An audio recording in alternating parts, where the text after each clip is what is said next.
Mr. Agamula and Miss Charlene Gonzalez Mula.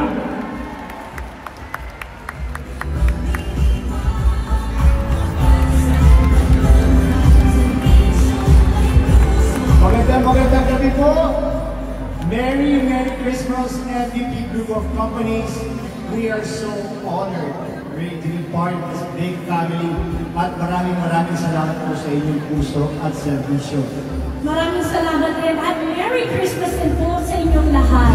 Merry Christmas. Merry Christmas, my love. But yes, with the help of the frontliners of the MVP Group, communication between families just like ours has become and been made even much more easier. Now the MVP Group has been and continues to be at the forefront, bridging parents to children, lolo and lolas to grandchildren, or reverend